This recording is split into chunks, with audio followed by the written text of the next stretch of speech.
আসসালামু আলাইকুম ওয়া রাহমাতুল্লাহি ওয়া বারাকাতুহু। সম্মানিত আমার প্রিয় নাজরিন, কেমন আছেন আপনারা সবাই? দোয়া করি এবং আশা করি আল্লাহ তাআলার অশেষ রহমতে আপনারা অনেক অনেক ভালো আছেন। আমি আপনাদের দোয়ার বরকতে অনেক অনেক ভালো আছি। আজকে আমি আপনাদের জন্য খুবই শক্তিশালী জাদু কাটানি নিয়ে হাজির হয়েছি।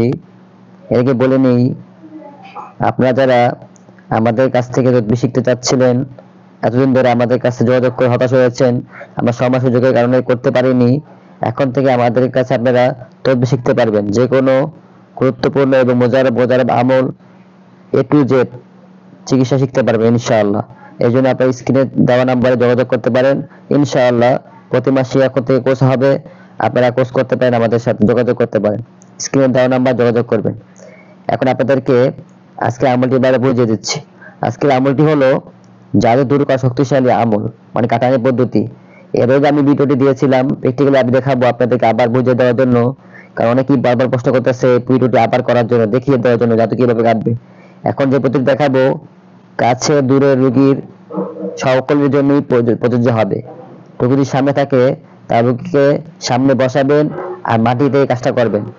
আর যদি যদি রোগীর সামনে না থাকে, দূরে থাকে, বিদেশ থাকে, প্রবাসে থাকে, তাহলে আপনারা খাতায় কাগজে কলমের মাধ্যমে কাজটা করতে পারবেন। কিভাবে করবেন এখন বুঝে নিন। সর্বপ্রথম আপনারা এইভাবে দাগ দিবেন, পাশে দাগ দিবেন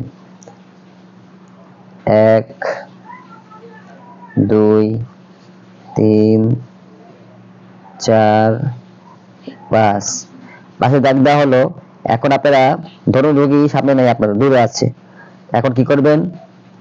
আপনারা দুইবার কাটতে, দুই রকম কাটতে পারবেন। সূরা ফাতিহা পড়বেন, বিসমিল্লাহি মিম মিলে অথবা বিসমিল্লাহ মিম না মিলে পড়তে পারেন, বিসমিল্লাহির রহমানির রহিম মিল পড়বেন অথবা বিসমিল্লাহ সূরা ফাতিহা শুরু করবেন।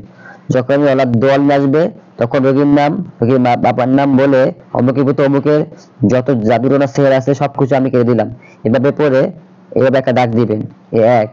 তারপর আবার পড়বেন সূরা ফাতিহা, পড়ে সবকিছু বলে অমুকে জাদু কেটে দিলাম, এবার একটা দাগ দিবেন। আবার একবার পড়ে সূরা ফাতিহা এভাবে দাগ দিবেন, 3বার পড়বেন আর দম দিবেন এই জায়গাটার ভিতরে, দম দিবেন, এই জায়গায় দম দিবেন, ইনশাআল্লাহ জাদুটা নষ্ট হয়ে যাবে। এই আমলগুলো আপনারা মাগরিবের সময় একবার করবেন, ফজরের সময় একবার করবেন, 2বার করতে হবে।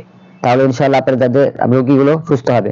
আর যদি মাটিতে করেন, রোগী যদি সামনে থাকে, তাহলে যে ছুরি নেবেন, ছুরিতে মাটিতে রাখবেন, এইভাবে পাশে দাগ দিবেন আর এইভাবে একবার পড়বেন, রোগীকে দম দিবেন আর এইভাবে কেটে দিবেন, এইভাবে কেটে দিবেন এইভাবে।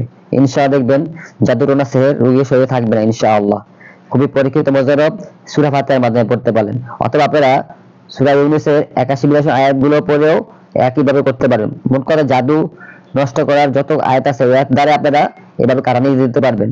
এই কাটানি দ্বারা আপনারা রোগীকে যত বড় জাদু হোক না কেন ইনশাআল্লাহ রোগীর শরীরে টিকতে পারবে না, কেটে যাবে ইনশাআল্লাহ। খুব পরীক্ষিত মোজারব একটা পদ্ধতি দেখালাম। ইনশাআল্লাহ আপনারা এরকম আরো নতুন নতুন আমল শিখতে জানতে আমাদের কাছে কোর্স করতে পারেন, তদবির শিখতে পারেন ইনশাআল্লাহ। আপনারা বুঝতে পারবেন যে আমরা প্র্যাকটিক্যালি দেখিয়ে দিব কিভাবে একজন মুতাব্বির চলবে, কাজ করবে এবং রাজত্ব করতে পারবে মুতাব্বিরের জগতে। আসসালামু আলাইকুম ওয়া রাহমাতুল্লাহি ওয়া বারাকাতুহু।